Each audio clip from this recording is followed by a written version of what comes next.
Ouais, je suis parti aux États-Unis à la recherche de ma famille. Et bizarrement, j'ai retrouvé ma famille qui avait disparu depuis 70-75 ans. On les pensait tous morts. Et donc, je n'ai jamais su, en me réveillant jusqu'à mes 45 ans, qui étaient mes grands-parents.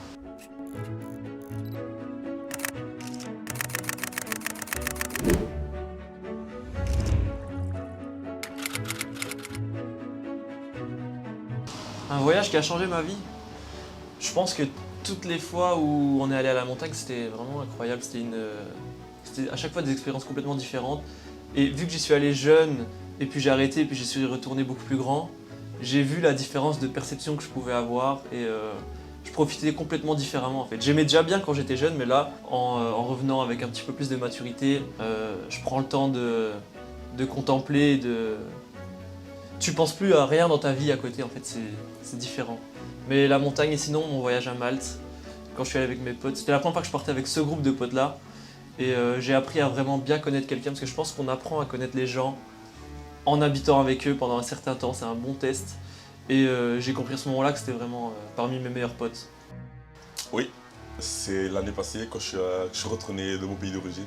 Ça a changé ma façon de penser et ma vision de la vie, on va dire ça comme ça.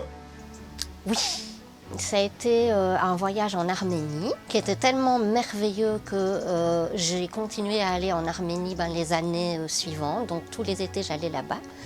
En fait, c'était un voyage pour un chantier de travail, donc bénévole, où on s'occupait d'enfants dans la montagne, dont les familles avaient été victimes de tremblements de terre de 88.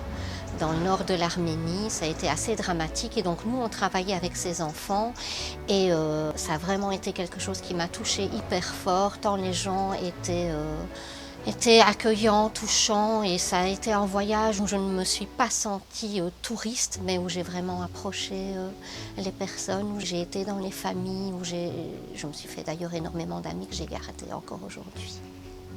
Ah bah oui, la montagne, la première fois.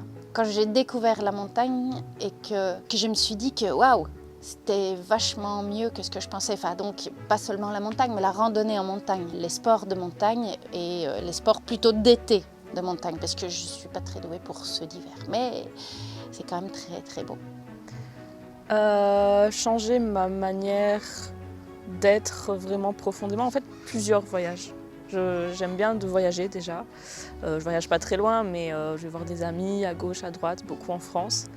C'est vrai que le premier voyage que j'ai fait toute seule en train m'a vraiment permis d'ouvrir plein de barrières et de passer outre plein de peurs que j'avais, de me montrer que j'étais capable en fait, de faire des choses toute seule comme une grande fille et d'être profondément heureuse toute seule comme une grande fille. Voilà, ça c'était un voyage itinérant que j'ai fait en France en 2021. Ça m'a ouvert beaucoup de barrières en termes de développement personnel, je pense.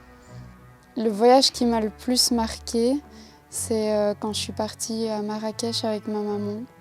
Enfin, les gens étaient vraiment très accueillants et je me suis vraiment sentie bien là-bas. Je pense que c'est le voyage qui m'a le plus marqué. C'est celui que j'ai préféré en tout cas. Mais moi, ça m'a vraiment changé la vie de repartir aux États-Unis et de retrouver finalement mes ancêtres, quoi. Donc j'ai retrouvé une tante, j'ai retrouvé des oncles, j'ai retrouvé un tas de cousins, j'ai retrouvé un esprit de famille que j'avais jamais connu. Et c'est arrivé assez subitement, alors que je me suis toujours senti un peu seul. Je me suis senti être membre de quelque chose. Je suis partie au Maroc en voyage réto et c'était un voyage semi-humanitaire. Donc on a fait toute une partie où on a fait de la visite et une autre partie où on a été dans un village assez pauvre et on avait apporté des objets pour les enfants, des vêtements, des fournitures scolaires, etc. Et c'est un voyage qui m'a marquée parce qu'en fait j'ai pleuré tous les jours du voyage. C'était vraiment un voyage qui était difficile. J'étais pas avec mes amis, j'étais un peu seule et à la fois c'est un voyage où sur le moment même je le vivais assez mal, mais pour moi c'est le plus beau voyage de ma vie, ça m'a énormément appris et ça m'a énormément marqué et le fait de rencontrer d'autres populations comme ça m'a donné envie de plus découvrir le monde et pas de sortir des hôtels all-in où tu vois rien, quoi. Je visite plus et je voyage plus de la même façon maintenant.